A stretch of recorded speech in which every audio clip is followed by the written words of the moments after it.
What's happening, everybody? We are back on the ones and twos. Bobby Conda's here, rocking you. We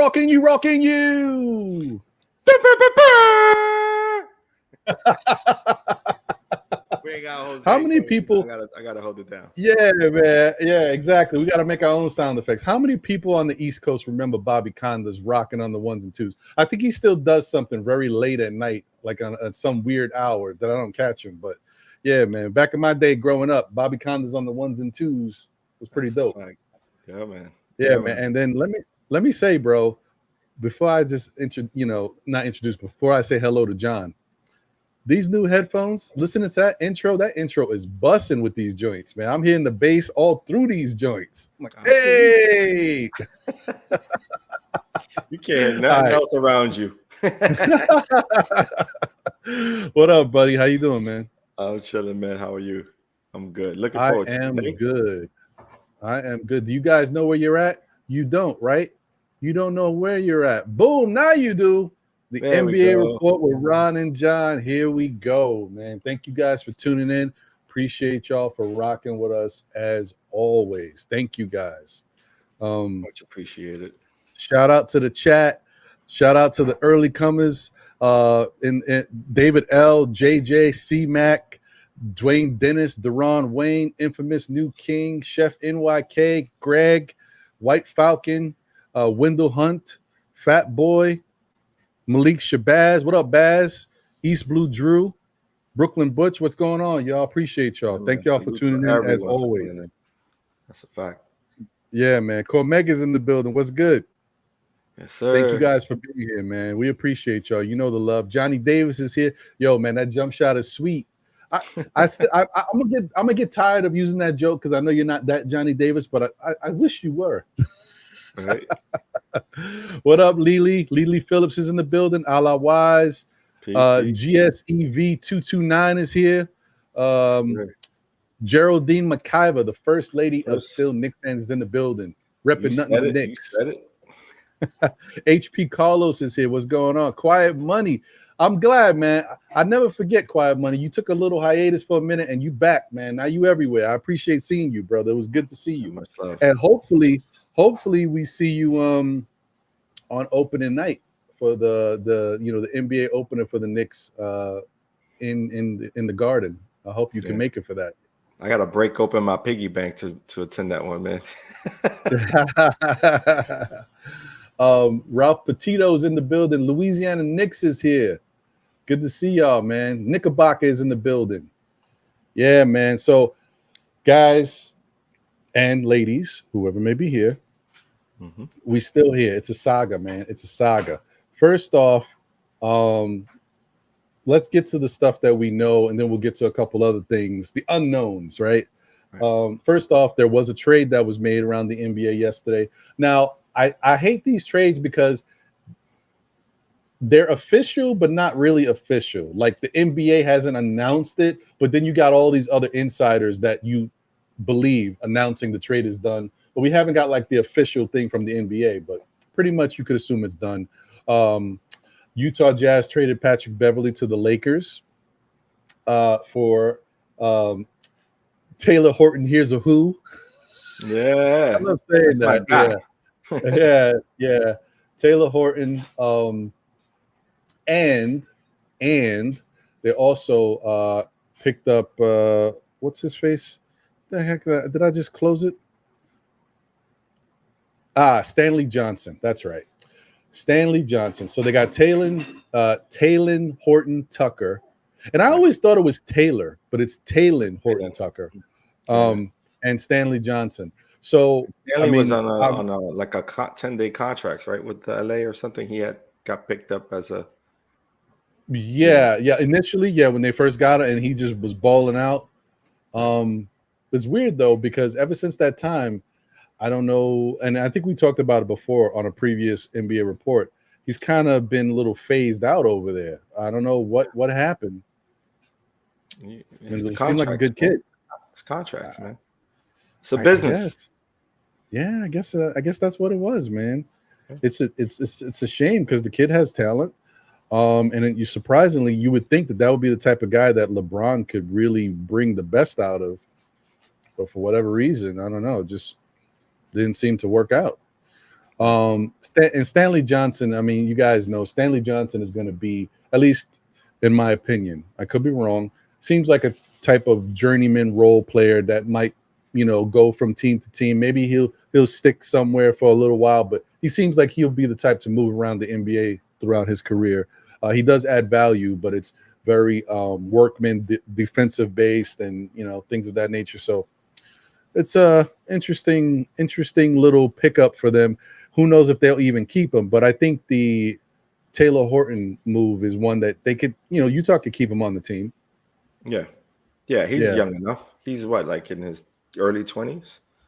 Yeah, definitely. He's probably like 23, 24. He's probably around that age. So that makes sense. He would definitely work for that team. And he played a lot of point guard, right, last year? Sort of a mix between point and that's because of how inept the Lakers team was at that position, especially with LeBron out being hurt, because they were running him and the I don't remember that guy from the Lakers. Monk? Well, no, not Monk. It wasn't Monk. Monk was coming off the bench, but it was I don't want to describe him because I'm racially sensitive, but he's of the lighter persuasion. So I don't remember his name, man. Damn.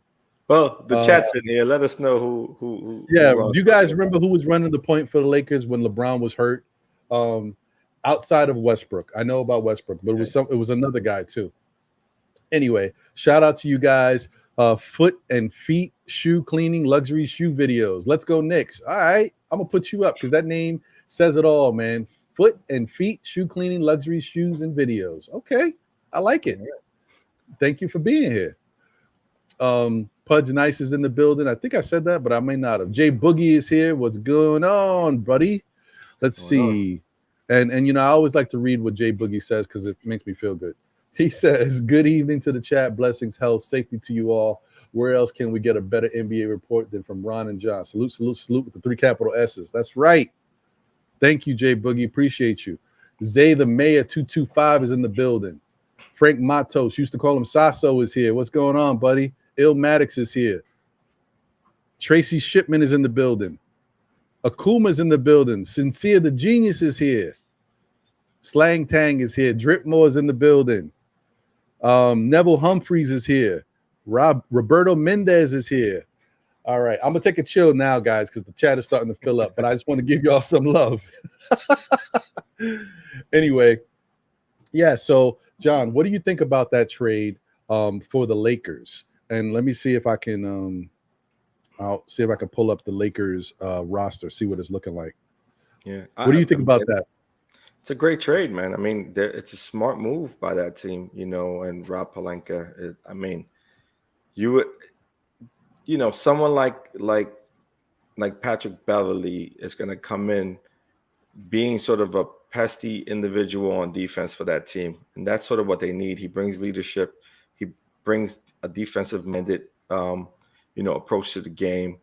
He works hard, so he isn't going to take, a minute off, especially knowing that he has an opportunity to get far within the playoffs with the team if they all stay healthy. So I think it's a really good, smart move. You know what I mean? Especially seeing what they've, run across the last few years. You know what I mean? I mean, they had Schroeder at one time and that didn't pan out. And then they brought over Westbrook. That didn't quite pan out. Now with Patrick Beverly, they may have the opportunity now to be able to move Westbrook if they so choose. Well, they could keep him, but I think Patrick Beverly fits right in. You know what I mean? He's a veteran player. He is going to be asked to be a number one guy. He's going to be, a role player, and he's going to bring on defense, and that's what you want. Whether he starts with the starting unit or he comes off the bench, he's going to give you good energy. Yeah. I mean, like, that's the thing. Like, my whole thing is, I'm like, I don't know how that whole thing's gonna work out with him and Westbrook, because Westbrook and Patrick Beverly do not like each other. Like, they do not like each other. So, but it's basketball, right? Once you're on the same team, you start to look at people a little differently because now they're on your squad. So you're going, unless they'll probably squash it if they stay together, right? If they decide to keep Westbrook for the remainder of his contract, or maybe for the start of the season to see if his trade value, rises, right? They'll squash it at some point because it's really just basketball. Like, I don't see them legitly having beef outside of basketball. You get what I'm saying? Like, at the end of the day, they have a job to do. And if you go into the NBA knowing that this is a business and this is your profession, you're going to come at it, 100% about the work. And I think those guys, they've been around the league long enough to know that it ain't real beef. You know what I mean? So. Can you all see that? Do you see that, John? I see us. It doesn't show.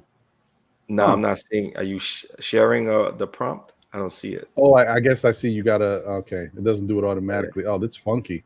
Hold on, guys. I got it. All right, I think. Yeah, I'm gonna pull us off, and then I'll put it up that way. I got you. 1 second, folks. Yeah, I don't usually share screens when I'm using this browser. It's a little different. Yeah, I don't like this. This looks crazy. Nope, yeah, not doing it. Sorry, guys, not doing it. Yo, Firefox is trash bag. Sorry, guys. I don't know if you work for Firefox. I don't like it. It don't work well with StreamYard. Chrome is the way to go, but whatever. Right. Anyway, so I was trying to show you guys the roster, but instead I'm gonna have to read it to y'all. So, and I don't even know who's still here, because if you guys know, during this time in the offseason, the ESPN rosters have everybody. Even the NBA rosters, when you go to NBA.com, they got too many people on those rosters too. It's a little funky because they still got Carmelo Anthony on the Lakers roster right now. It's nuts. But I would say, if I'm looking at it, you got Patrick Beverly there now. You're going to have Troy Brown Jr., Thomas Bryant, Max Christie, Anthony Davis. You got Wenyen Gabriel. You got LeBron James, obviously, who signed his extension. Damian Jones, Kendrick Nunn, Austin Reeves. Austin Reeves. That's him. Yep. That's what I was thinking of. Right. Juan Toscano Anderson, Lonnie Walker, and Russell Westbrook, at least for the moment. Right. There's some other names here, guys, but like Scottie Pippen Jr., of course. But some of these guys are not with the team, and there's no salary on it, so they're not even like kind of under contract yet. So I don't want to mention them because I don't know if they're really on the roster. So, that's a good point. But yeah, so I don't even know. I mean, just hearing that team, what I did mention, that team don't sound like it's going anywhere. If I'm just being honest, like, they might play and win some games, but they don't sound like a contender to me. So I don't know what you guys think about it. The Lakers still got some stuff they need to do, because I don't think that's going to be it. When they won the 2 year after the bubble, right? They won the season right directly after the bubble. They didn't have a great squad either. Like, it really was carried by LeBron and AD. However, their point guard played by, I think, who was their point guard at the time? I can't even remember. Maybe Avery Bradley. Was it Bradley when they won the chip? Oh wait, what's his face there? The dude with the patch. Was it Schroeder? Schroeder. Was it Schroeder there? I don't recall. But if it was, like, that for whatever reason didn't work out because they didn't want to re-sign him, right? So, that goes to show you that you need the right mix of players, and LeBron and AD are, who they are. When healthy, they can carry a team. So it's just about building pieces around them. Rondo. Rondo won it. Okay. Rondo. Right, Yeah. right. That's right. Thank you, chat. Always holding it down. Appreciate y'all. So, that team is going to be okay. You know what I mean? As long as it's constructed properly with the right fits, as long as AD and LeBron are healthy, they'll be all right. They'll be in the mix. It's the injury bug that plagues them, in my opinion. That's the one. That's the big one for them. Yeah. And, I was going to say, like, I think that at this point, whatever issues Westbrook and Patrick Beverly have, they're just going to have to be professionals and work through it, unless they move Westbrook. But if not, I mean, come on, at some point, you just got to play basketball. You're getting paid. This is your job. It may look fun. It's a fun game with what we grew up on, but this is their job. So they got to take it in stride. It is what it is. It's like, now, I don't know if they could play together. It's like if Patrick Beverly had to be on Phoenix with Chris Paul. Right. I'm telling you right now. Definitely strong personality. You're gonna have to suck it up and play ball and not worry about the other stuff. But if Patrick Beverly was on Phoenix and I'm Chris Paul, I'm shooting the fair one immediately. As soon as I see him, he's catching it. Yeah, I mean, at the end of the day, you could settle anything after practice, right? Like internally, if you really want to, you know what I mean? If they both, in their feelings, you know what I mean? You could settle it without the media, knowing. And then let bygones be bygones, shake hands, and continue to play. I mean, that's how we did it back in the day. You know what I mean? Facts. You scuffed, you fought, and that's it. And that's it. Get back to balling or whatever was going on. That's a fact. All right, who's ready to play manhunt? Right, freeze tag and all that good stuff. Yep. So let me ask you this: being that Patrick Beverly did get moved, and Utah's got to do their stuff. The dominoes have to start. They got to come off of Beverly. They got to come off of Bogdanovich. They got to do something, with these guys. Are you sensing that it feels like Donovan Mitchell's going to be moved soon? And I'm not saying to the Knicks. I'm just saying in general, because they're starting to kind of get stuff going. And then now that, Kevin Durant has said he's going to stay with Brooklyn, which we'll talk a little bit more about that in a minute. That kind of like the dominoes are off the board. Now we got to go and start making moves here. Yeah. I mean, I really do think that he's bound to be shipped out, especially in the way that Utah is projecting the trade rumors, right? They're out there being open about looking for someone to trade with. And so you aren't going to be able to hold Donovan for mid-season even, right? Like you're going to have a disgruntled employee on your hands, you know what I mean? So you might as well do your best to ship them or trade them off before the season starts, so then you can start out the season with a clean slate. Now, if the price ain't right, I get it. As a businessman or a business move, you keep them. And I think Utah, right? The All-Star game is in Utah this year, right? Yes, it is. Yep. So that could be one of those reasons where you could potentially do sort of a side thing with Donovan and say, hey, we're going to keep you through All-Star, you know what I mean? And make it about you.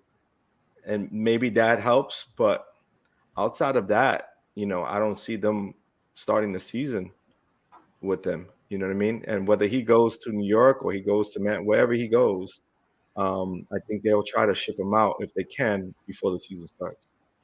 Right. That's right. No, and I think you're right. I think that's what's going to happen. I just think that right now, Alan Hahn, I think, said it best, because I agree with him. It's the same thing he said on our show, but I don't know if you saw it on Twitter today. He doubled down. He did like a 10-minute video. And basically, I know a lot of people in the chat saw it. He basically said, once again, that Utah is just trying to create the narrative that all of this movement and stuff is happening, and it's trying to stir up the interest in the Knicks and in the fan base, so to get some desperation going, to get the move that they want to really happen. And in essence, he was trying to say to everybody, all the fans, once again, that it's a smokescreen, not to put too much faith in what's happening. Don't believe everything you're hearing that's coming out, and also that Leon Rose and the Knicks brass are not buying into it either. They're just going to let it play out the way it's going. Whatever negotiation is, they're going to stake their claim. And if Danny Ainge wants to rock with them, he could rock with them. But if not, they're not falling for the okie doke.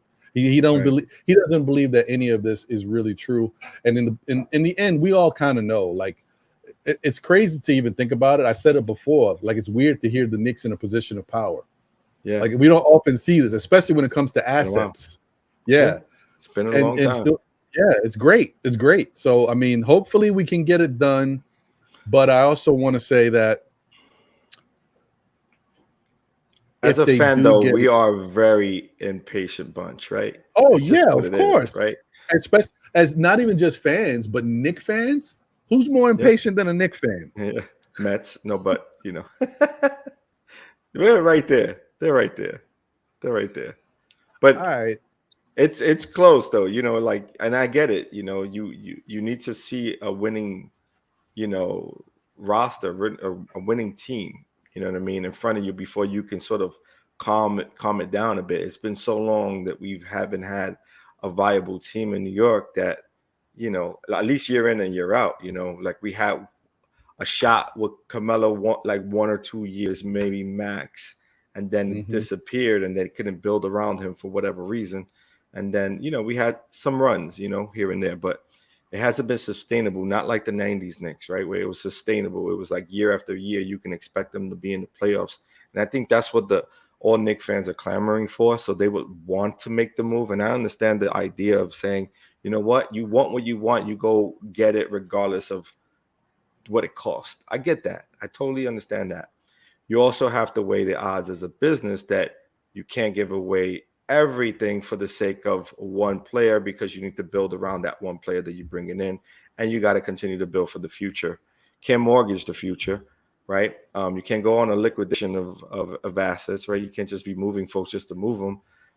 But the argument could be said, you know, scared money don't make no money, right?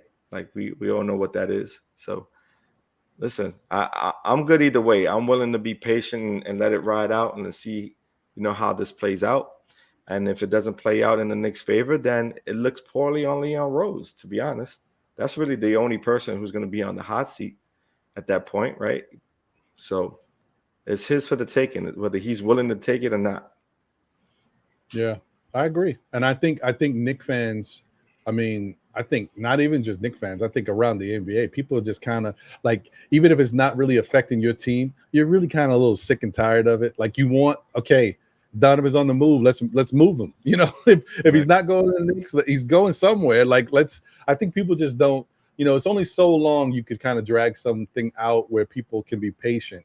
Even, you know, you just get it, it's just annoying. And then to hear all the rumors going back and forth, all of these different things popping up, then you got the clout chasers coming up with it. I heard it was in a bodega the other day, and you know, but it's, you know, it's also clickbait, right? So for the media outlets, the conglomerate media outlets, they have something to talk about, right? And now the Knicks fandom is going to be, you know, tuned in to listen to what's going on. Like, what is ESPN saying? What is SNY saying? What is, you know, whatever it is that you watch, what are they saying?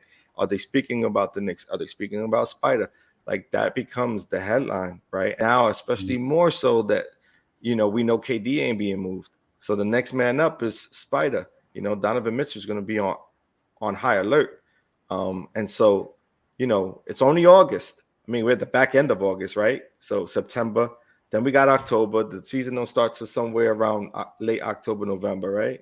So there's still some time. You want to be able to bring in Donovan early enough to get some practice in with his squad if he's coming to the Knicks or he's going to any other team. But, you know, outside of that, you just really just want to have him on your roster to start the season. You know what Right. I mean? Exactly. Right. I mean, like as for Knick fans and for the Knick organization with the players and everybody, you want to get Donovan in. You want to get him in training camp. You want them to get acclimated to each other and get, like the Knicks got a tough schedule. Why wouldn't they want to get this done and get their players accustomed to each other, get some chemistry going and all this stuff? You don't want to start off and then have to bring somebody in new, especially of that caliber, because there's going to be a lot of focus on that person. He's going to get a lot of ball usage. You want to develop the chemistry if it's going to happen. That's how you want to do it. Like this whole thing right now is it's still early. Training camp hasn't even started, so it's not nothing to get crazy about. But we're getting closer. We are getting closer. I think the closer we get, then you start to see the media a lot more aggressive with the conversations. You're going to see a lot more hype around it. And I think at some point there will be pressure placed on Leon Rose to either make a decision, either make the move or just be open about saying, hey, we're not going to continue moving forward with this move, and we'll wait to see what happens during the trade deadline. You know what I mean? Right. Shout out to the chat once again. I see y'all really filling it up, man. We got 213 people in here watching. Thank y'all for tuning in. Smash that like button, man. We appreciate y'all. Thank you. Shout out to my man Walter Blackman Jr. Appreciate you, brother. Hard Will, I see you. For the Love of the Game is in the building. Hey guys, if y'all haven't checked out For the Love of the Game, that's number 4 OUR, Love of the Game. Check them out, man. Great show. Hard Will and my man Worldwide L. Definitely check them out, man. I don't think I've said that on the MBK program, so I'm gonna say that here too, man. Definitely check them out. Salute to White Falcon, A-Train. I see y'all. Chef NYK says, what do the Jazz say in training camp if they keep him? Well, what can you say? First off, I mean, even if they keep him, how long are you keeping him for? Like, you can't go too far in the season. Like, the point is to tank, right? Or to lose. Right. You know what I mean? With Donovan, you ain't losing that many. You know what I mean? That's what I'm saying. and that's the hurdle they're gonna have to overcome, right? Like, knowing the type of player that Donovan is and sort of what he stands for as a player, he isn't gonna rock with tanking. He's like, nah, I'm gonna play my game, and if we win games, we're gonna win games, and it's gonna be the detriment of the front office of Utah and Danny Ainge for not making a move. You know what I mean? So, I mean, that pressure, is bigger than some people believe it to be. You know what I mean? I think you don't want a disgruntled employee, man. They're gonna make life miserable. They're gonna probably say all the right things, but on the court, he's gonna win games. So that's gonna go completely against what their vision is for the future of that franchise. They want the big pick, right? Mm-hmm. So, and speaking of, should I even say this? Say it. Tune into Saturday's show, Know the Ledge. Still Knick fans at 11 a.m., guys. That show may upset some people. I ain't saying nothing until the show comes out, but the perspective and the point of view on Saturday is gonna be it's gonna be interesting. That's all I'm saying. And I ain't gonna be the one to introduce it, but you'll see. Okay. So that's it. That's all I'm saying. But I will say, when y'all hear it, it's going to upset you, but think about it in the fairest terms. Think of the Knicks organization and what they should be trying to do, right? Keep an open mind, okay? That's it. That's all I'm saying. That's it. That was the juicy tidbit there. Boom, brought to you by, we got to get the sponsorships going, brother. I know, man. Next. Anyway, so we'll talk a little bit more. I'm sure the Donovan stuff, man, it's going to be an ongoing saga. We hope that it comes to an end. People are sick and tired. Now, I'm on Twitter today, and, I'm always checking to see if there's any news or if there's something that's going on that maybe I'm not aware of. I can't tell you how many tweets I saw today. I just want this trade to happen, or I don't care. I'm tired. I'm like, people are done, man. Everyone's sick. I've been done 2 weeks ago. Remember? I know. When we had Alan, I was like, why are we asking Alan this question? Like, I'm over it. Like, either we get him or we don't. Like, at the end of the day, we don't control that, but the Knicks pass does. You know what I'm saying? So it's on him, man. The pressure's on Leon to make a move, and then the pressure's on Ainge to make a move before the start of the season. I mean, they're gonna have to speak to their decisions. You know what I mean? It ain't gonna be us. But I'll tell you one thing: we don't get Spida, we're in for another similar season as the year before. You know what I mean? Don't expect any additional wins. Like the win-loss column is gonna be pretty much the same. So yeah, so those of you who feel like, you know. It's going to be tough. Salute to Wesley Robinson. He said, I'm checking from Strong Island, New York, the home of Rakim, Public Enemy, EPMD, Freddie Fox, Craig Beck, Prodigy, Biz Marquee, Method Man, Rock Marciano. Okay. All right. Appreciate you, Wesley Robinson. Thank you. What's up? dope to see you in here.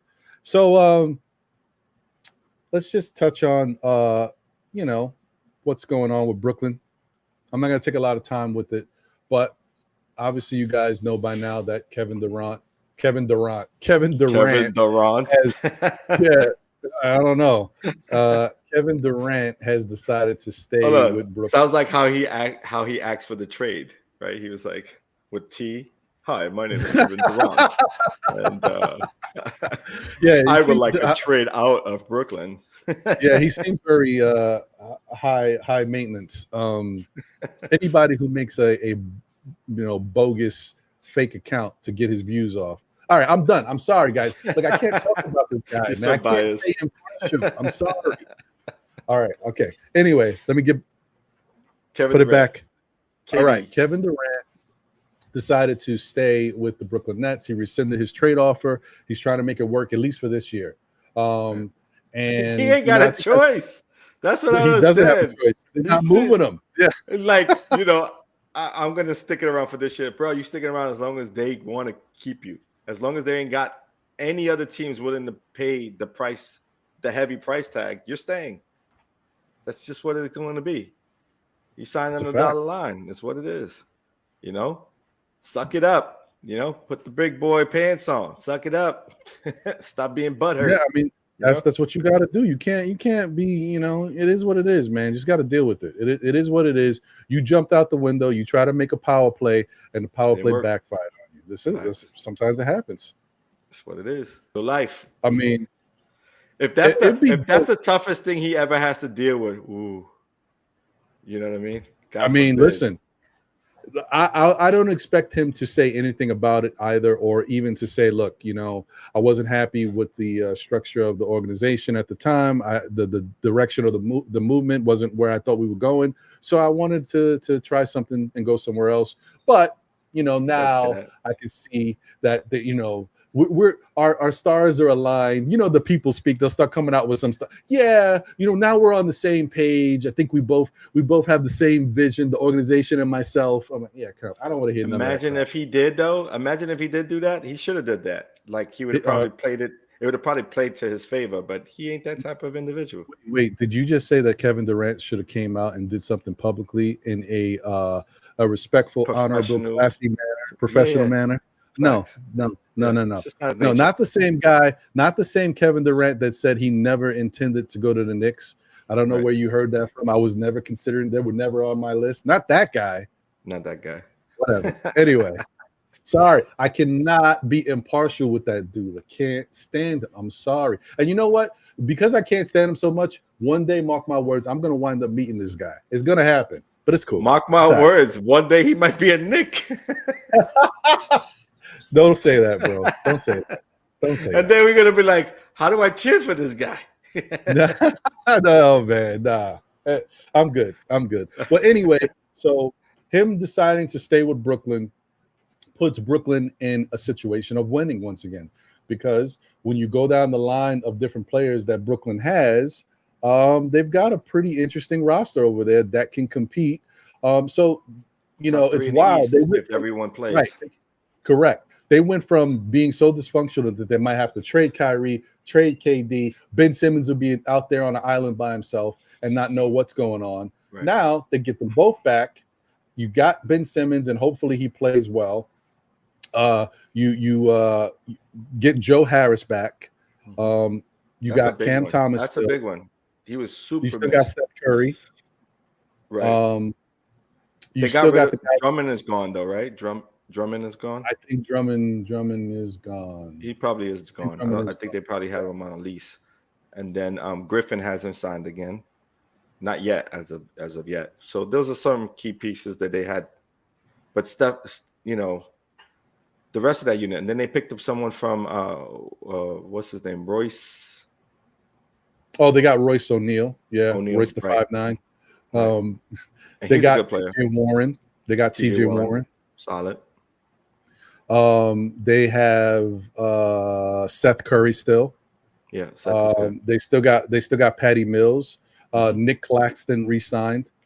Right. Oh no! Are you serious? How did I not know this? What happened? I'm missing it. What happened? What happened? What they put up there?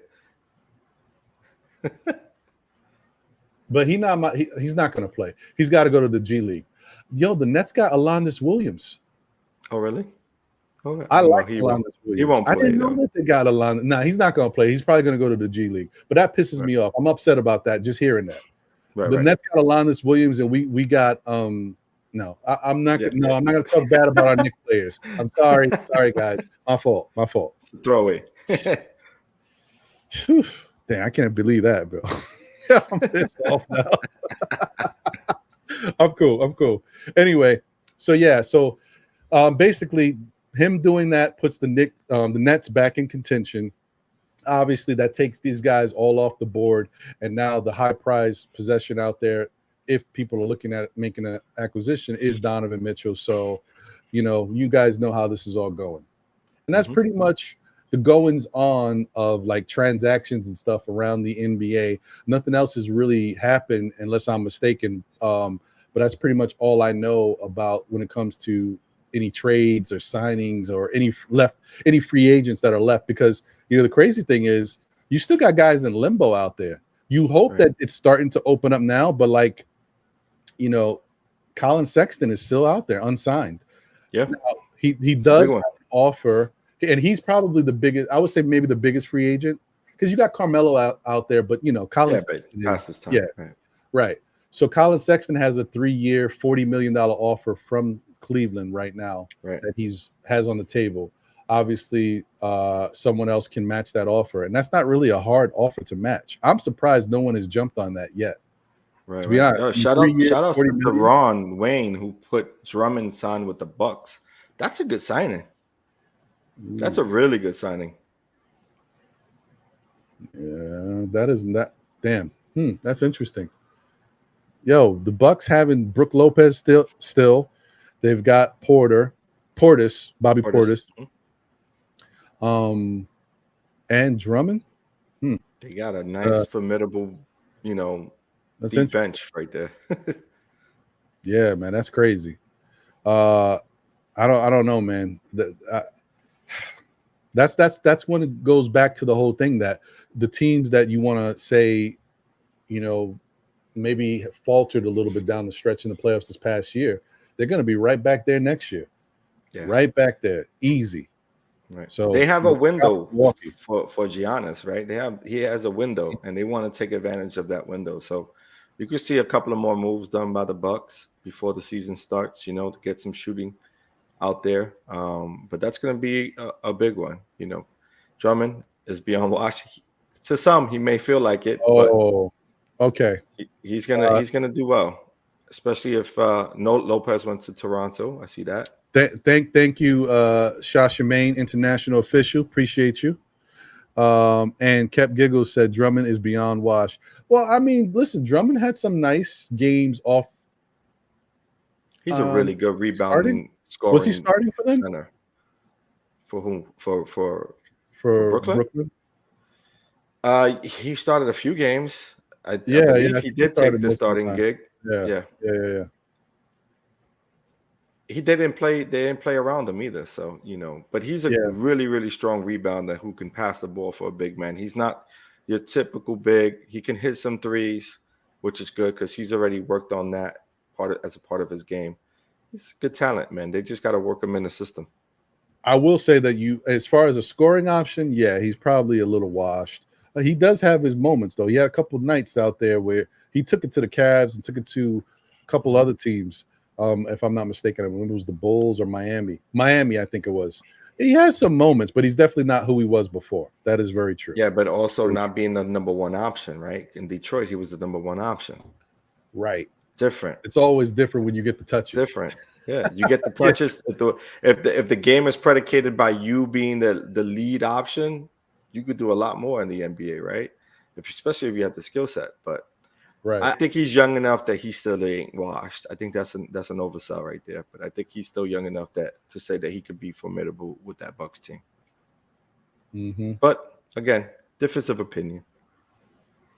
Yeah, it is what it is. Shout out to Anthony D. What's going on, brother? I see you in the chat. Kerry Cox is in the building. D Coolest 718. Infamous New King. I think I said you already, but I'm gonna say you again if I didn't. I'm just doing some random. I can't go through all the names. You know what I mean? I just want to show a little love. Dirty Dance is in the building. Fred Wong is in the building. I think we yes. That. What's going on, y'all? Appreciate y'all for tuning in. So as you can see, guys, I don't know if you tuned in early enough. I was trying to share the screen on this rotten platform, this freaking Firefox. It was not working with me. I had a plan also because, and now I see I can't do it. I wanted to show highlights from the Drew League 11 years ago. It was Kobe Bryant's 44th birthday. And it was also 11-year anniversary of his appearance at the Drew League where he dropped 45. And it was just really nice to see him out there. I don't know if I'm like, in a nostalgic type of realm now thinking about him. And, it's just sad to think that he's not here with us still. But watching the Drew League highlights, and you guys can look it up, just type in Drew League, Kobe Bryant, 45 points, whatever. And you see that he really commanded the stage. He's playing out there. He's cooking dudes. First off, James Harden is on him most of the game. Do I need to say any more? Easy buckets. We talking cook boogies over there, man. He's like barbecue chicken, I believe is the new phrase. That's right. Yeah. Chicken all day for Kobe. And listen, Harden's known for his Olay moves. You know what I mean? He's that matador defense. You know what I'm saying? Why do you think he always goes to teams with red on him? Because that's his style, man. Olay. Olay. So yeah, he went out there, dropped 45. But throughout the whole game, I mean, he was just getting buckets and he's talking. That's how you know. I mean, of course, this is a pickup game, but he's just talking throughout the whole game. Oh, this is a classic Kobe move. Watch what I do right here. Does a little spin, his little fade, like just talking throughout everything. And then, he's even like joshing with the bench. Like, yeah, man, he says something. I don't know. It was like Kobe something. I don't know what it was. He's like, say it with me. Come on, say it with me. He's just a fun spirit, a fun guy, and sorely missed. R.I.P. Kobe, man. It sucks that he's gone, man. But and another big thing that was going on is that his team was up, and I guess they wanted to take him out of the game. He's like, nah, I got to finish the game. And then he hit the final shot at the end of the, for the buzzer, even though they was winning, but he hit the final shot at the buzzer, and then he gets swarmed by all the fans and with his hand in it. It was just a dope moment. You just watch it. You get you get chills, even though the game don't mean anything. It just looked great. It really looked good. So he understood what it meant to be, a mentor to young kids, young players, like he understood it. He understood the reason why he was playing basketball and the reason why he got there. You know what I mean? And some of that was shades of watching MJ and getting sort of that tutelage from MJ. But a lot of, he brought his own sort of energy to that, and grace, and was graceful about the way he, approached, the youth and how he approached, giving back. You know what I mean? Just, he was about it. And that's what I do appreciate when, of his legacy. Yeah, I agree with you on that. Just a dope moment. So I wanted to ask you guys, first off, in the chat, how many of y'all were able to take a look at the Pro-Am Drew League game with LeBron James? And I think there was like 5 or 6 other NBA players that were there in attendance that were playing. But how many of y'all had a chance to take a look at it? I was getting updates because I don't know if we were filming a show or something was going on. I was getting updates that it was crazy. It was chaos. It took them like 45 minutes to start the game. They couldn't get the fans off the court. Like they were surrounding LeBron and all this stuff. It was just a madhouse. Um, so I wonder how many of y'all were able to kind of check that out and see it. And what did y'all think if you did see it? Like, how chaotic was it?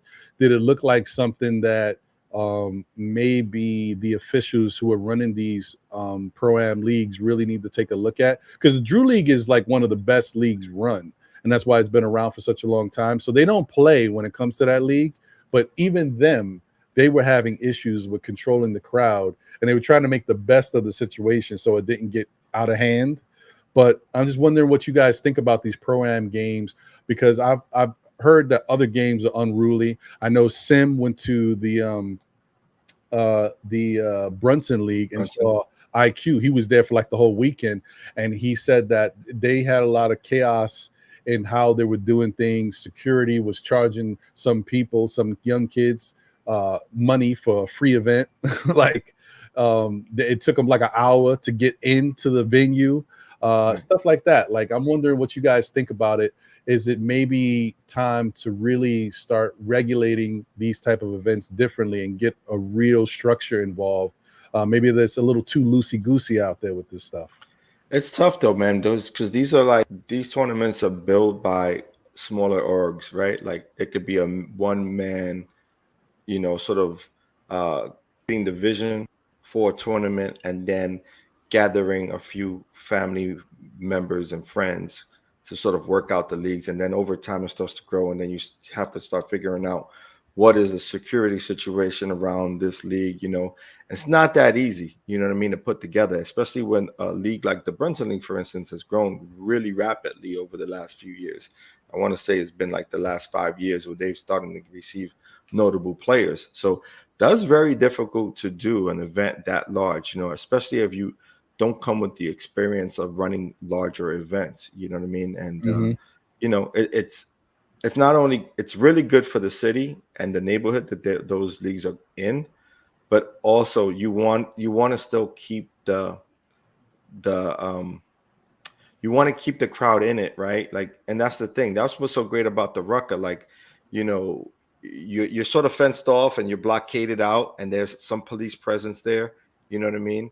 But you're close enough to the players where you can actually, you know what I mean, get that back and forth. And I think feels different. It feels different, right? And that's sort of what these leagues all want to capture. Drew League, all of them want to capture that same essence. They want to keep it about that, about the fans. But it's very difficult, especially when you don't have the right event people around you, folks who have done this in bigger stages, and they'll get there. I think they'll figure it out. Yeah, that'd be nice, Pudge. I think that would be definitely a nice look.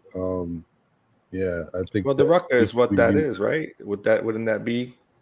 I guess, yeah, and that's probably what's holding it back, because the Rucker is although the Rucker, I feel like the Rucker is a little different it's because the entertainment classic, man. Yeah, and plus we've got like street ball, like celebrities out here. Like the big guys coming through, the NBA players is dope, but some of our street ball dudes that play, they steal the show. So I feel like it's a different production. Right. But I don't know, man. I mean, playing in a lot of these leagues growing up, like I mean, as a New Yorker, right? Like you grew up playing in Dykeman tournaments, you grew up in citywide tournaments, you name it, the Hardwood Classics, UDC in the Bronx. Like playing in some of those, you realize that there's like the biggest stage in New York City is the Rucker, and if you're invited to play in the lower class games outside of the entertainment classes, you try to show out. Like you want to be seen, you want to be known in Harlem. You know what I mean? You get some buckets, people calling you, looking at you a little different.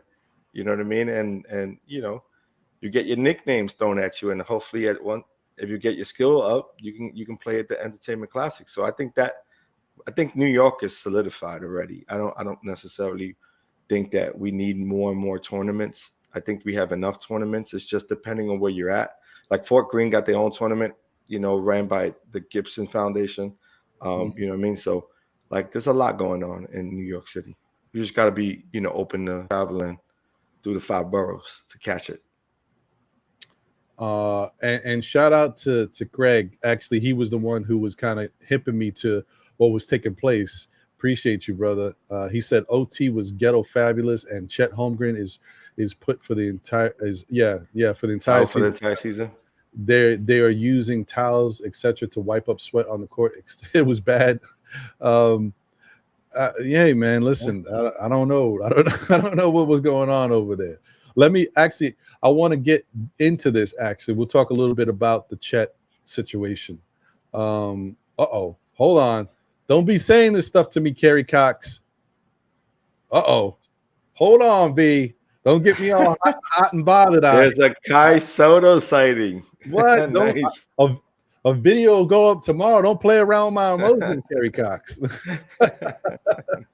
Yeah, man. I hope actually somebody does look at Kai Soto, man. This guy, I mean, listen, I've seen other guys who don't have his skill set in the league, and it is what the reality is, though, they have to check to see if he's under contract with the Philippines, right? Because if that's the case, then he isn't allowed to come over and play in the US until he absorbs that contract, and that contract is done and nil. And he's already playing over there in the Australian league once again. So yeah, I don't know. We'll see. But thank you. Let me see if I can find it. How do I see it at the top, but how do I find it at the lower echelon? Let me just get to Jay Boogie, because he put up a generous super chat. Shout out to Jay. Appreciate that, Jay Boogie. Now I see what Sim talks about. Like, sometimes it's hard to find these joints. Like, you see, there we go. Got it. Thank you, Jay Boogie, for the generous super chat. Definitely appreciate you, brother. He said, I was watching his and he's talking about Kobe. I was watching his last performance game the other day, and Julius set the screen for at least 40 of his points and set the screen for his last 10 points of Kobe's career. R.I. Heaven, my brother. Yeah, man. That's it's tough. It's tough. Yeah, man. Julius had a really good story about that day. He speaks about it, and he's vivid about his emotions coming into that game. Julius was a big fan of Kobe, and that was his guy. He up to him, and he was saying, like, we all wanted to give it to Kobe. We weren't taking the ball away from Kobe. Like, that wasn't gonna happen. It was his day to shine, and it was a dope day because he ended it in style. True. Yeah, I don't know. I don't know what's going on in the chat. The chat is getting wild, but I can't comment too much because even though we are running this show, I don't feel it's my place to get too involved in what people are doing in the NBK chat. This is Sim's baby, his platform, so I ain't gonna be policing too much. But I will say that whatever's going on, if y'all got differences of opinion, let it rock. We all men or women, whoever's going back and forth, be real about it. Let it rock, and keep it civil, man. We all fans. We just you might be trying to get your opinion out there, but let's handle it with class a certain way, man. New York gets a bad rap, but let me tell you something. Even though the New York fans are crazy, there's us, 70 to 80% of us handle ourselves well. There's a 20% that's wild. We saw that 20% when the Knicks made the playoffs and they played Atlanta in that 5-game series. We saw that wild part that's out there. But really, like, Philadelphia is a lot wilder with some of the stuff they do than us. New York is kind of tame, which is good.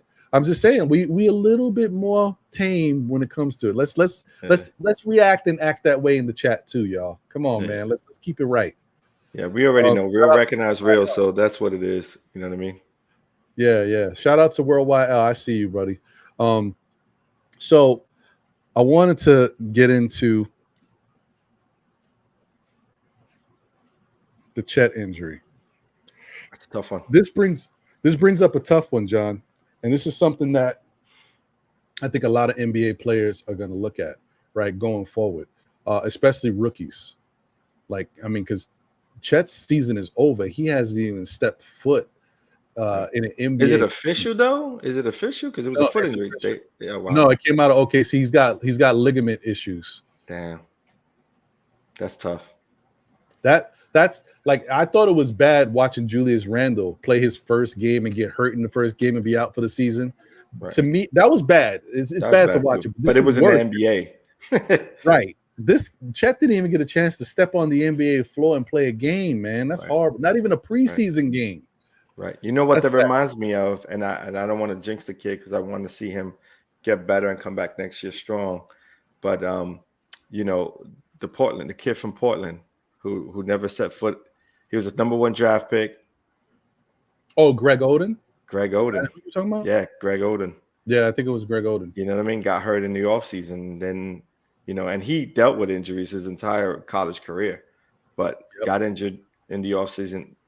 I don't even think he even played a game in the NBA. If not, he came in maybe once or twice and then never again. You know? Yeah, he actually did play some towards the very end, but at that time his game had deteriorated so much. Yeah. Sad to see. And Chet's a thin-framed individual. You know what I mean? He hasn't even grown into his full body potential. You know, and that's the thing. With all that skill that he brings to the game and to his game, is very skillful. You know, I'm hoping he's able to, you know, rehab, get well, and maybe this offseason he can get some, you know, get a little heavier. You know what I mean?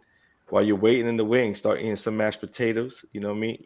You know, bring down that steak, you know, get them carbs in and come back a little stronger, a little heavier, because he's going to need it, especially playing in the NBA. As you can see, you know, LeBron he's not an easy, you know, person to defend, and he's a big guy. You know what I mean? So in the NBA, you're going to run across guys who are, you know, a lot stronger than you, especially when they're matured and they're aged, you know, into their bodies already. You know, grown man strength is a real thing. So it's unfortunate. It's unfortunate. It really is. I mean, so what do y'all? I wonder, what do y'all think?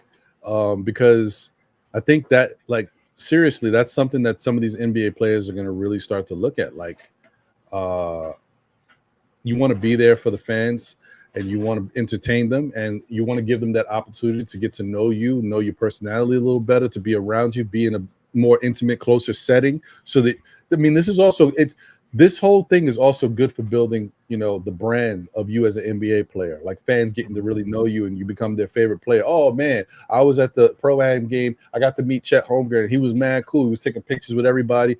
And then people love him. Then he becomes like one of their favorite players. It makes sense. Like this all, and you're entertaining them.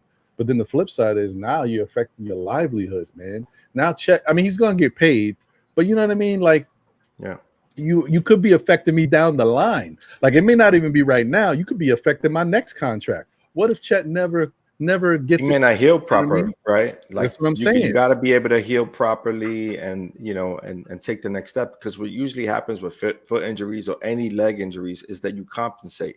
You get back, you try to compensate for, you know, not being on the court, and you end up compensating for the sake of not applying pressure to an injured foot, you know, and it stays in the back of your mind. And so you're always compensating. So that leads to more injuries, and it's very difficult to get over. It's easier said than done. Some people will be like, yeah, he'll be all right. You just ain't got to think about it. Easier said than done. I had, you know, issues with my legs, you know, playing, and it's not easy to come back to. You know, you're always thinking about it, you know, even when you're in the air, you're coming down, you're looking down, you know, hoping you don't land on someone's foot, you know, or land awkwardly. You're always thinking about it, you know. You know, there was a thing, you know, you got to, the harder you play, like if you played with aggression, the less you thought about getting injured, right? So, and you would not get injured as often, you know, but as soon as you had doubts about an injury or something that's plaguing you, you start to, like, it almost comes to fruition where you're going to run into someone just because you're overthinking it. You know what I mean? And right. I just remember those days. Like, it just brings me back, you know, to days of that when I got injured and, you know, couldn't play. Yeah, that's tough, man. I feel really bad for that kid. You know, you want these young people to have their moment and shine, and he's a really good player. His skill set is dope. I just think, like, you know, he's very fragile, and he's got to kind of really build up his lower half as much as he can. Make it. You could try to make it as strong as you can, even if you can't put the weight on. I mean, look at I love the example. I mean, Steph Curry. Steph Curry's ankle injuries were like they just kept getting both worse. of them. Both of them. Right. Yeah, and look at him now, man. Look at how the type of career he's had because he worked hard at building them ankles up. Right. So that's a testament to the work ethic that he has. And it's going to happen with Clay too, right? Like Clay coming out of his serious injury, like it's going to take him a little bit before he could start feeling like himself again and start overthinking and compensating for his injury. You know what I mean? And once that it all clicks, then he'll be fine. But until then, it's always in the back of your mind as an athlete. Yeah. And Ala Wise said, picture that injury happened to Randall that happened to Chet at the Pro-Am. We would have seen how half the fans would have been mad at how happy the other half would have. Yeah, that's horrible, but you ain't lying, brother, because we saw how the Knicks fans get when Julius had to be out for any period of time. Yeah. That's crazy. Listen, once he submitted the whole, I contracted COVID. And everybody was like, yeah, OB. That's crazy. The OB madness happens. And that's what would happen. People are just going to be like, whatever, on to the next. And that's unfortunate because someone's livelihood, that's someone, trying to make a career and trying to do the best that they can to provide a winning culture. However, you can't turn on the fan base. You turn on the fan base going to turn on you. It's just what it's going to be. So, yeah, I said skin. For the most part, we good and we respectful. We may push the envelope a little bit, but we not too crazy. But can turn into savages. It can get wild. And New York is not a place to play around with. Yeah, like the chat is lit, right? This chat is wild. When I watch this show back, I know I'm gonna have a big laugh, and maybe I'll be a little. Like, I wish I could have did more because I don't know everything that's going on in this chat. I just know y'all are bugging. Anyway, yeah, guys. So before we get up out of here, I did want to just say one thing to the Knicks fans, the Knicks contingent. Let's not forget that no matter what happens, the Knicks are a better team today than they were last season, okay? No matter what, we're a better team today than we were last season. So calm down. Don't stress. I think the Donovan Mitchell thing is going to happen in due time. But if it doesn't happen, we're okay. We'll be all right. That's all. I just want to put that out there. I feel like I got to do these disclaimers, man. It's good for the soul. We'll be all right. So, I mean, we're going to be all right. I don't know if, the Knicks are going to be all right. I think they're going to struggle like we did last year. You know what I mean? And I would say if you as a Knicks coach, right, or as a Knicks front office, if you really pay attention to what happened last year and you look at some of the inconsistencies that we had last year, you would make an adjustment regardless if you get Mitchell or not, right? If you can't get Donovan for whatever reason, look at your current roster, how it's constructed. Look at how we played last year and make adjustments with the players. Try to move Fournier with another piece. Make room for the young players that we have. Give them an opportunity to make something of themselves because Fournier is just a logjam right now. I don't care what you say about his shooting. He may be a great shooter. He doesn't fit the culture. He doesn't fit our culture. And that's the most important part. We have to get past that. We have to move past him being the, 3-point scoring leader, because it's a different game these days. You know what I mean? It was bound to happen. So we got to move on from that. We got to find a move for Fournier, regardless if it happens for Donovan Mitchell or not. Right. And I hear you, Harlem girl. Salute to you, by the way. Yeah, and I think that is kind of where the sentiment is. She said, I'm in the chat a lot, but the point that I'm trying to get at is she's like, I'm just tired of talking about the same stuff, Mitchell. So I just sit back and listen. I hear you. Look, believe me, if I could stop. I'm trying. Ron keeps bringing me back in.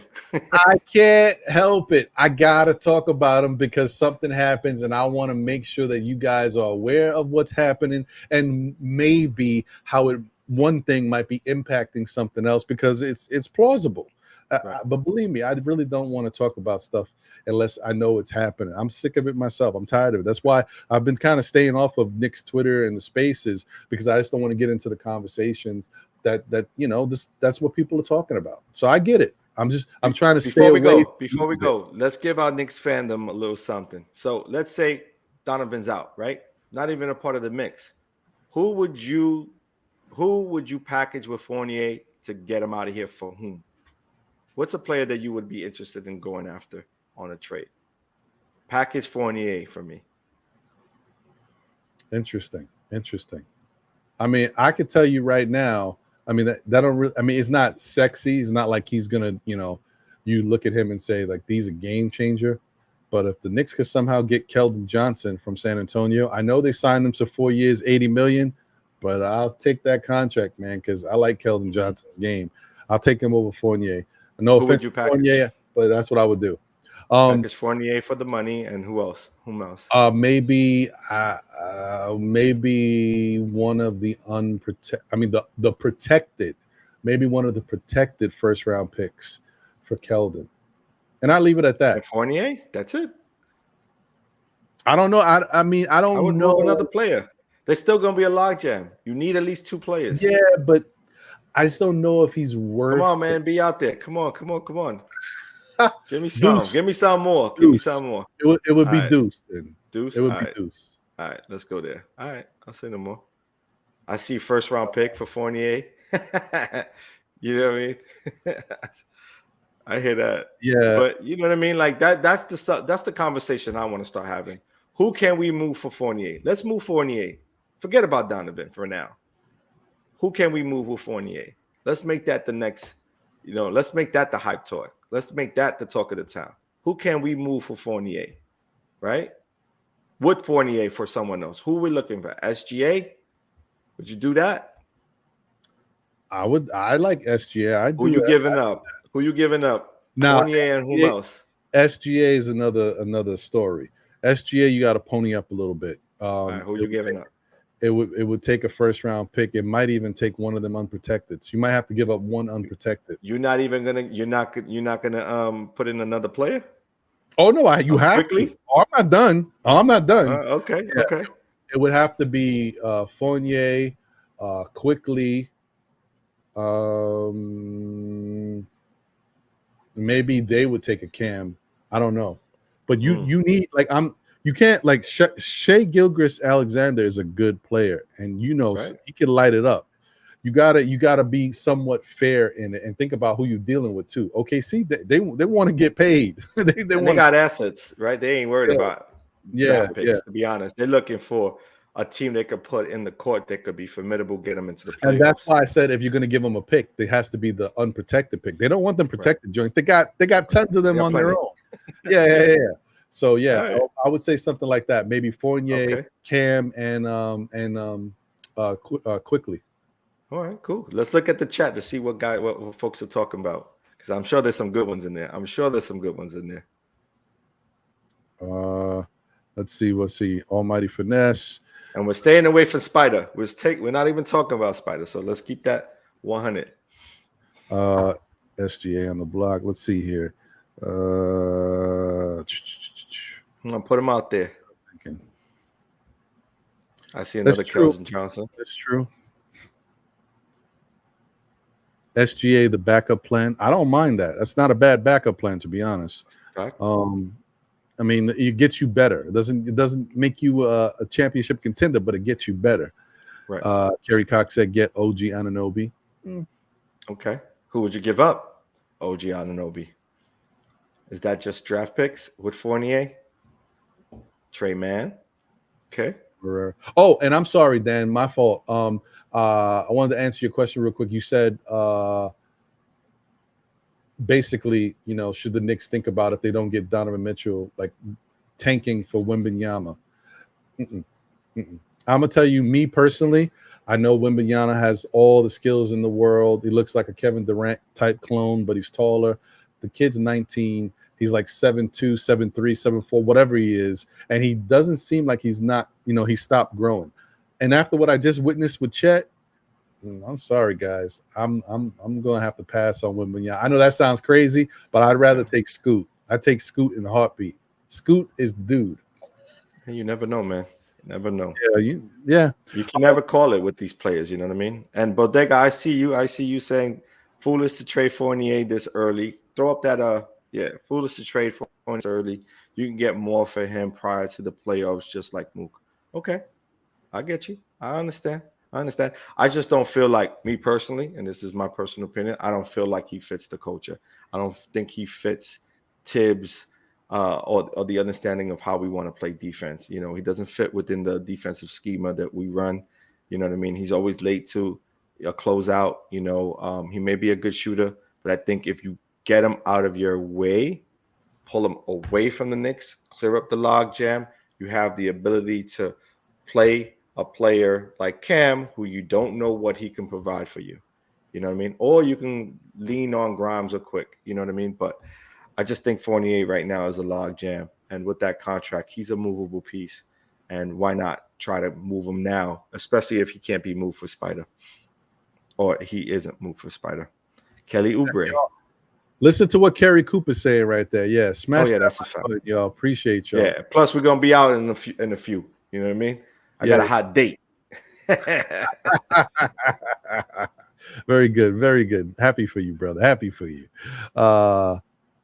So Knicks 100 says, too late for SGA. We should have did that before getting Brunson. No, it's not. It's not too late because you still got pieces that you could move for SGA. And as someone said it, I think I was watching another show. Maybe it was Freezy. I don't know what it was. It could have been. But someone said, you know, with Chet going down, with OKC still being in a little bit of a tank mode, maybe SGA gets a little frustrated. You know, he's a good player. Like, he ready to win. He got the skills. He can ball. So maybe he's like, you know what? I want to be moved somewhere else. I want to go somewhere else where I can start winning and getting closer to the playoffs. Because OKC, they're not ready for that action yet. They're going to have to deal with a lot of stuff before they get there. So it's not over, but I hear what you're saying. Deron Wayne said rather have Giddey than SGA. Okay. Yeah. Although Giddey may be their future, right? That's a tough one. True. To me, I like Sexton. This is like a plan B to me, or a plan C, if you will. But the Knicks don't have move. You got to move pieces. Like, it would have to be like a sign and trade with Cleveland. I don't know, because we haven't got the money to sign him. Right. Yes. Almighty. Yeah, he is a generational talent. I don't doubt the guy's talent. He could be the best player in the league. I just don't know if he can stay healthy with that frame. I'm a little worried about it, just being honest. We have Porzingis here, so, you know, we can speak from experience. And Porzingis has more weight on him than Wembanyama had. Like, when Porzingis came out, he had a little bit more weight on him than Wembanyama has. So, just saying. A Cap Giggles wanted to know, Mook is the brother. Mookie Blaylock. Right. Mook is Teesh. Why am I? You know, I blank on names, guys. Come on, this guy. He was on the Knicks. We had him. He's got the twin brother. Ugh. Yeah. Oh, Morris. The Morris brothers, right? Yeah. I forget which Morris we had though. We had one of them. we had a Morris brother. That's right. Was it Marcus? Markeith? Markeith. No, we had the other one. Markeith was the other guy. We had the other brother. Yeah. Okay. Marcus is what JJ Marcus is saying. Yeah, Marcus Morris. Yeah. Yeah, you guys, I see it. SGA plays off the ball like Brunson, which that's not bad. Right. SGA wants to be a Knick so bad. I don't doubt that, but you know whose influence that is, right? Because that's RJ's influence. Team Canada in full effect right there. Right. Herb Jones would be a great fit, Knicks 100, but New Orleans is not letting Herb Jones go anywhere. That dude is a locky down defender. Randall for Bobby Portis. No. Nope. Not after what Bobby Portis said today. Nope. What did he say? Nope. What did he say? What did he say?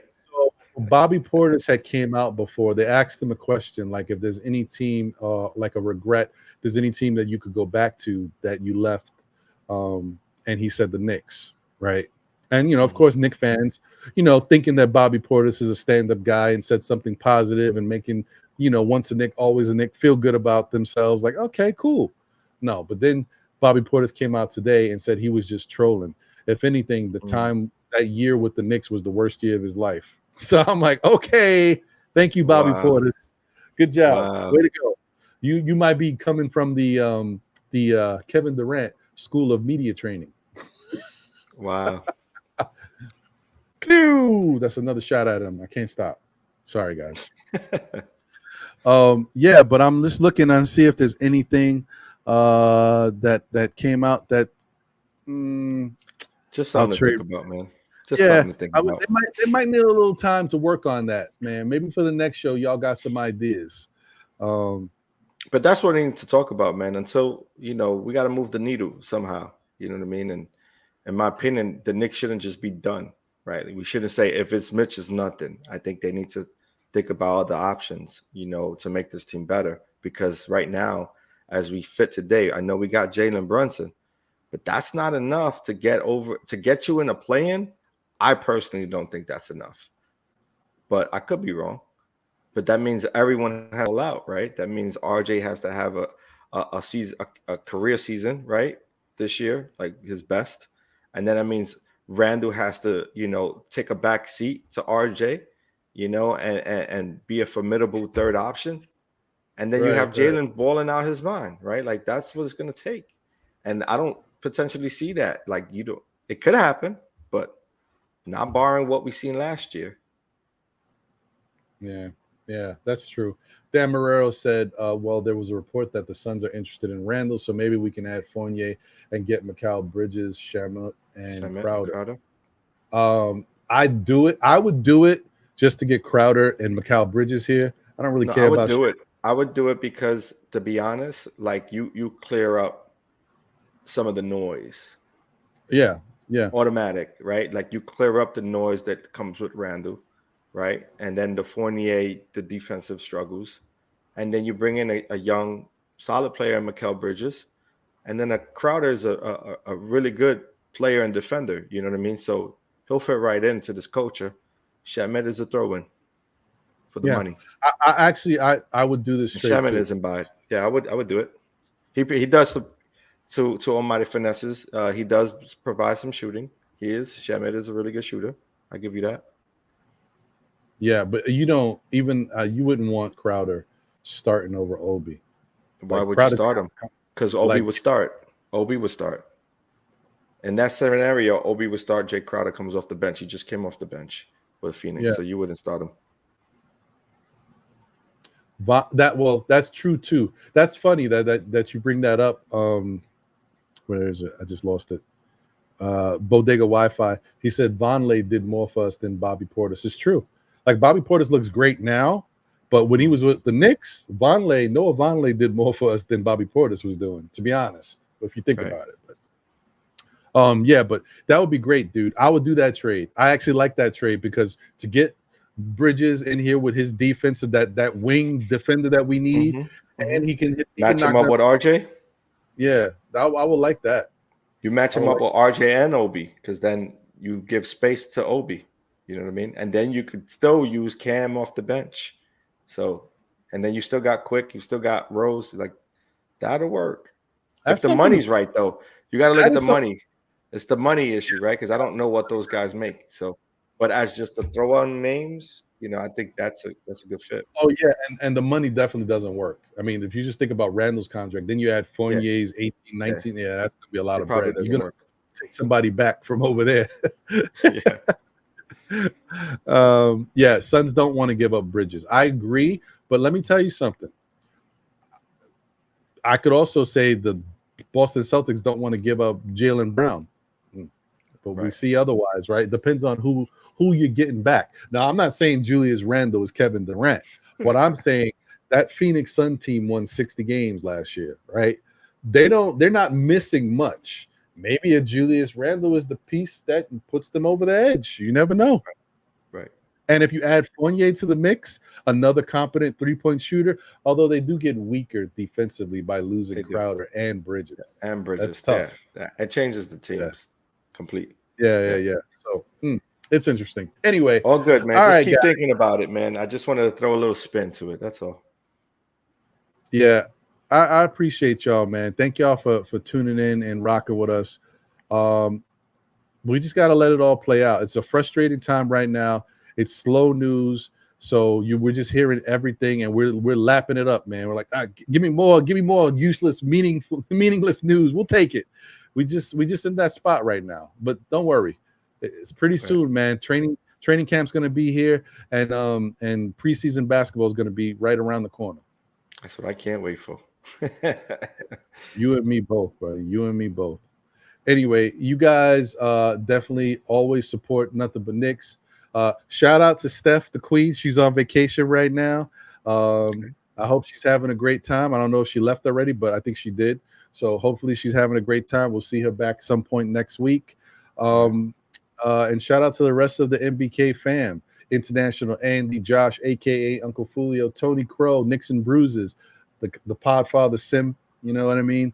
Giving it up for everybody, man. Thank you guys for tuning in and rocking with us. As I said, you Knick fans, tune into Still Knick fans. Know the Ledge on Saturday at 11. Like I said, don't listen with an open mind. Okay, that's all I'm saying. Oh boy. Yeah, it's gonna be a rough one. I know it's gonna be bad.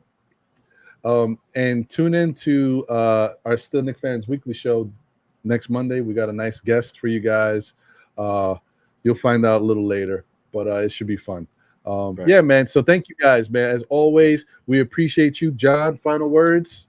Much love to everybody in the chat. Stay blessed out there. Looking forward to the next one.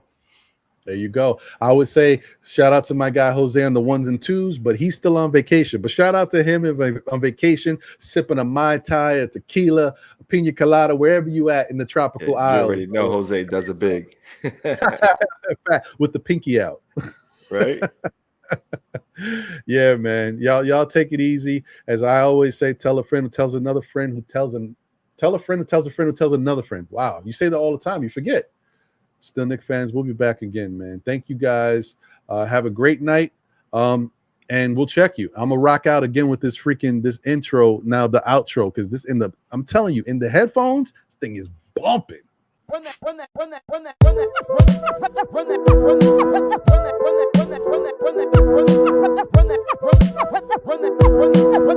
shit.